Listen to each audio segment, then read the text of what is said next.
নমস্কার সবাইকে। এখন অনেকদিন পরে একটা ভিডিও বানাতে আসলাম। সেটা হচ্ছে, অনেকজন আমাকে জিজ্ঞেস করে, স্যার সিটি স্ক্যান বেটার না এমআরআই বেটার ব্রেনের জন্য, কোনটা করলে বেটার? বা অনেক সময় সিটি স্ক্যান করার পরে পেশেন্ট নিজেই রিকোয়েস্ট করে, স্যার একটু এমআরআই করে দেখুন না। তো আমি বলতে চাই যে কোনো কোনো জিনিসে সিটি স্ক্যান বেটার, কোনো কোনো জিনিসে এমআরআই বেটার। বিশেষ করে অ্যাক্সিডেন্টের কেসে আমরা সিটি স্ক্যানটাই করাই। কিন্তু মাথার জন্য যেমন সিটি স্ক্যান বেটার, স্পাইনের জন্য আবার এমআরআই বেটার।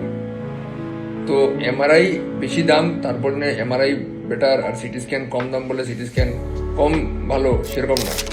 তো এমআরআইও কোনো সময় কাজে লাগে, সিটি স্ক্যানও কোনো সময় কাজে লাগে। আবার ধরুন ইন স্ট্রোক, যেখানে হেমারেজ হয় ওখানে আবার সিটি স্ক্যান বেটার।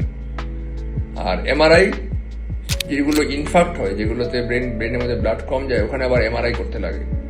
আর্লি এবং ছোট স্ট্রোক এগুলো এমআরআই ভালো ধরা যায়। একটু ডিলেড বা বড় স্ট্রোক ওগুলোর জন্য আবার সিটি স্ক্যান বেটার। সিটি স্ক্যানের কিছু সাইড এফেক্ট আছে, যেমন রেডিয়েশন সিটি স্ক্যানে হয়, এমআরআই এর মধ্যে রেডিয়েশন নেই। কিন্তু আবার এমআরআই করতে সময় বেশি লাগে, টাকা বেশি লাগে, কিন্তু সিটি স্ক্যানে টাকা কম লাগে, করতেও সময় কম লাগে। এমআরআই অ্যাভেলেবিলিটিও কম, সিটি স্ক্যানের অ্যাভেলেবিলিটি বেশি। অনেক জায়গায় সিটি স্ক্যান করানো যায়, পেরিফেরি টেরিফেরি সব জায়গাতেই সিটি স্ক্যান থাকে। ধন্যবাদ।